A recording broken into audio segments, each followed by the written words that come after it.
In 2023, Nova Scotia experienced the most devastating wildfire season on record, with 220 wildfires burning approximately 25,000 hectares of land. The impact on families was profound. Kara McCurdy is a wildfire expert with 20 years of experience in emergency services, and she joins me now to discuss strategies for the better preparedness and the protection against wildfires. Thank you for being here today, Kara. Thanks for having me. Oh, it's a pleasure. Yeah. I'm most interested in this topic, in this conversation, because that was a pretty scary situation. It was, yeah. So last season, my main role was actually doing media. Yes. Believe it or not, I was doing the media for the Barrington fire at the time because it came in Thursday night. So I was working in the Provincial Fire Center when that happened, and then Sunday, the fire in Tantallon came in around 3:00, and I was in the fire room gathering data for the media, and I was like, where is everybody? Right. But we ended up sending out the fire crews, and I ended up going to Tantallon and do the wildfire investigation, actually. And then I headed to Barrington on Wednesday and did the investigation down there. Oh, wow.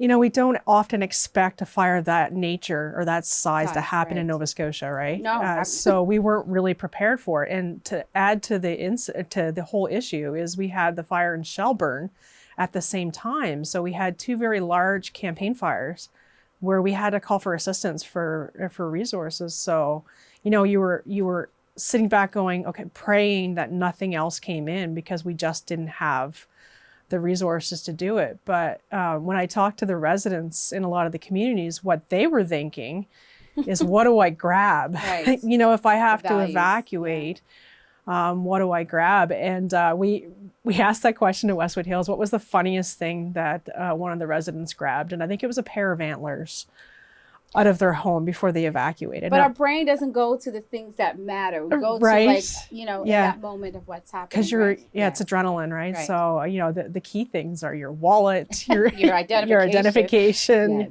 Keys to the car, you know, a tablet or a computer or something small. But yeah. Can you expand upon the effectiveness of the government measures that put in place to kind of like to deal with that? Like, I know, because you guys are very well prepared. I know these are training exercises that happen all the time. But in your field, how prepared? What measurements? Sorry, I think that was my question. What measurements are in place already? Depends on what you're looking at. So when it comes to the fire program, like Halifax recently just hired me as their mitigation person. And we're kind of looking at the entire program. So out of all the fires we had last season, there were a lot of post-incident reports completed. And, you know, where are we falling short and where are we good? In planning and preparing, it's always looking at, you know, what was the winter before the spring? Yeah. You know, what time of year the fire comes in? You know, do we have all the equipment in place in the fire stations to actually deal with it? And for me coming in, we're looking at now development. You know, as a community gets developed, let's incorporate Fire Smart and emergency response and planning. Fire Smart, I like it. Yeah. So can you answer to this? To extend upon government measurements, like for violating laws, rules that you know supposed to keep neighborhoods protected and residents protected against fires, or people playing with fire, right? Kids are going to be kids, but how do we full measure that to the law? I think the big thing we've been missing in the past is the enforcement side of things. Mm-hmm. You know, we have, you know, the Premier just upped the fines this season to $25,000. You know, so a resident can get fined anywhere from $400 up to $25,000 for the fire. But in some cases, there has been, not in Nova Scotia, but in other provinces, where a person was fined the entire cost of the suppression efforts for the fire. Right. And I think the biggest thing is residents need to follow those burn restrictions, but understand that Halifax municipality has their own. Right. You know, so you can only burn till midnight here in Halifax. Is that in city, or is that also rural communities? Rural, the entire thing, yeah. So midnight is their time. And what you're burning matters too. You know, we want to make sure it's safe for them to burn, and what they're burning is actual proper material, because the provincial and the municipal bylaws for burning don't apply to garbage and they don't apply to construction Right, material. right. But oftentimes we're going out and people are burning tires and metals and everything. And these materials retain heat. So if you leave the fire and you don't put it out properly, there's a chance that it's going to spread. So why do you think they do that? Is it just because they can't be bothered to put it out in the garbage or to dispose of it properly, or are you just trying to get rid of it quickly? Like, I think it's a combination. Okay. Yeah, I think people get too much stuff accumulated in their Right. yard, I just want to get and rid the of regular recycling program doesn't allow them to put out a certain amount of stuff. it. Right. And so they're just doing whatever they can to get rid of it, and it's not the safest way. It's not. No. Right? Because even the black smoke, dark smoke, and the smells thereafter. It's not healthy Right, for it's not people. healthy. Yeah. What would you say to folks in terms of thinking about preparedness and safety, and from your expertise, what would you say to them? There's several things. When you're looking at fire safety around your home, you want to look at cleaning up your yard on a regular basis. So you're not having that over Yes. piled brush, in the back against the tree line to deal with, but putting it out on a regular basis, because Halifax does have a pickup program for Right. brush. That's right. But two is just simple things like cleaning your gutters. Like we had homes in Porters Lake and Spryfield back in 2008-9 that the gutter caught fire because there was stuff accumulated in the gutter, and a fire ember and the smoke landed in that and then burnt the house from the top down. So cleaning your gutters is the simplest thing. And the landscape practices, because Right. Fire Smart Canada wants you to be careful within that 1.5 meter around your home. So not using bark mulch, using like high water content plants, and keeping that Is that zone. something that can absorb moisture? Yeah, okay. and it doesn't have a lot of shed, like Okay. a lot of woody material to shed. Yeah. Speaking of sheds, because a lot of people are getting into these she sheds and these beautifications of their home and Yeah. gardening, right? Like, what are some things that keep in mind in regards to that, right? A lot of homes I saw last season burnt because their shed was too close to the forest. Yes. So the shed, it's almost like a domino effect. So the shed caught fire. They may have had a wooden Catch fire, fence yeah. that was attached to the shed that attached to the home. And it just travels along it like a ladder, and it caught everything on fire. Two, it's when you're building a home, how close it is to the neighbor's house, Right. and Oh, what's yeah. in between your That's your right. two That's properties. right. Yeah. What about some of the combustible things, the things that people don't think about can literally, because when you get the right combination of things to kind of fire and explosions, Where do you have all your construction material piled up at home? well, and Or again, your these are- firewood. right, Yeah. exactly, Yeah. right? Because in the country, right, or in the rural communities, we do have stacks of firewood, Yeah. right? Everybody wants their firewood right next to the door. 'Cause it's So easy in to the get to. wintertime, they can just grab it and bring it in. But the Right. problem with that is it accumulates fire embers, or it can get really dry because it's always sheltered Yes. and it's up against the home. But two is not putting like your construction material underneath your deck, Okay. or piling it there. Make sure those things are piled away from the home. I know 2 homes that survived in Westwood Hills that had done stuff like that. Right. Yeah. Right. So what are those construction materials? Can you put a list to those for those of us who don't Yeah. know what that is? Well, it could be just that, your husband or somebody in your family bought some wood to do some renovations Right. or it Or was siding. Or something. siding Yeah. or roofing material or things like that, and the easiest place to hide it is underneath the deck because it's protected somewhat. And of course, your deck is one of the more vulnerable parts of your home when it comes to a wildfire, with fire embers landing on it. So I want to give you a case scenario. If there's this is just something I'm thinking of in my head. If there's a fire engaged until you guys get on site or whoever's coming to kind of help take out that fire, what can a resident do to have on hand or close by? Because sometimes their hose could be on the outside of the house.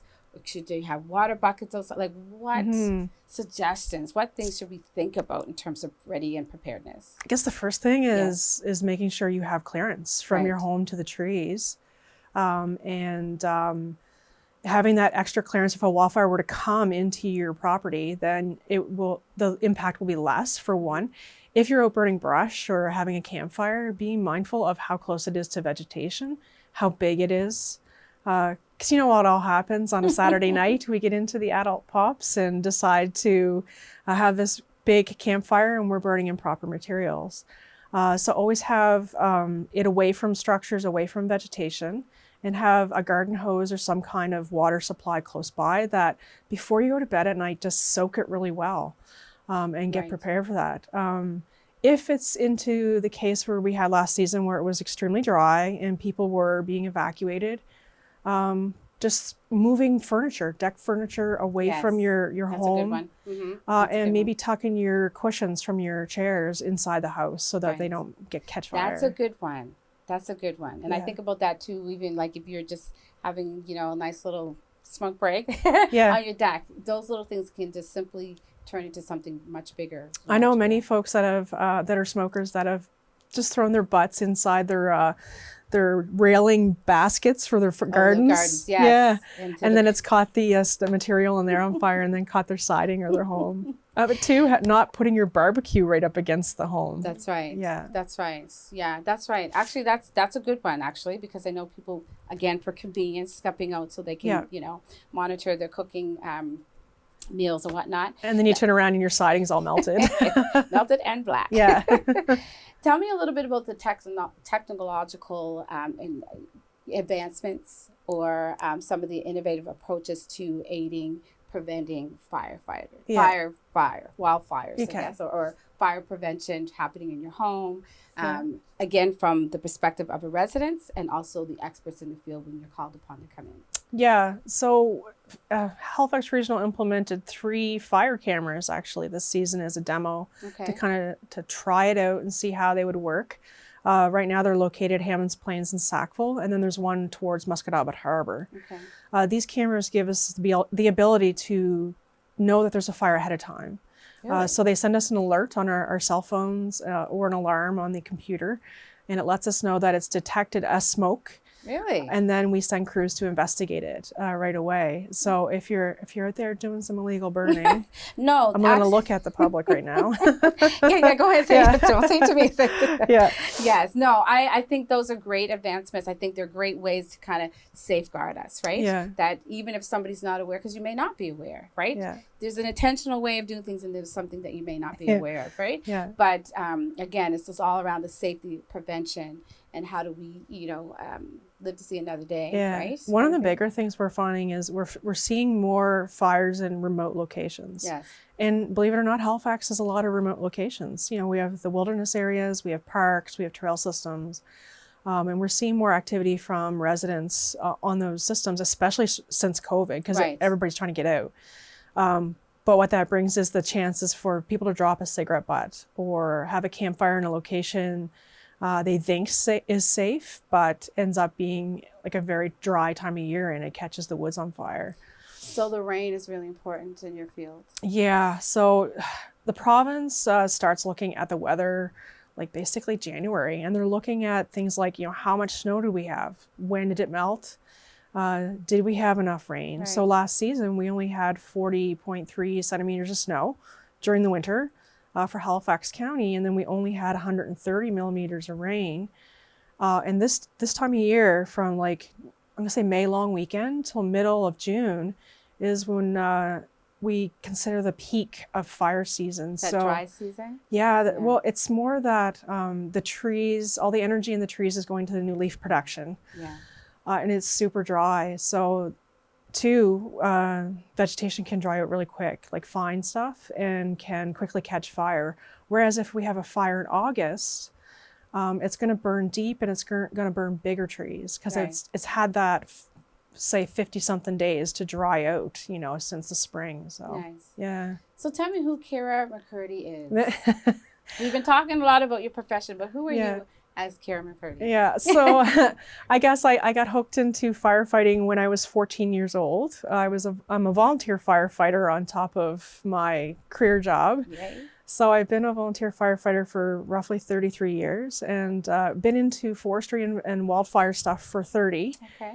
On the side, I like to spend a little time gardening and doing photography and emergency response stuff, because I volunteer. I was in search and rescue in a whole bunch of organizations, but I'm always out in the community doing something because I think it's important. Right. Yeah, it's my passion. Absolutely. Yeah. I heard that you won an award. Can you share a little bit about that with us? Yeah. So about a month ago, I won an award for Women in Wildfire Resiliency, and it was actually a BC award originally, but they decided to open it to the rest of Canada, and I was nominated by 2 separate folks. With this award, though, I'm actually given $1,000 to go towards a wildfire resiliency project in a community. And so I chose Highland Park over in Tantallon, Upper Tantallon, to receive this award because they were one of the harder hit communities last season.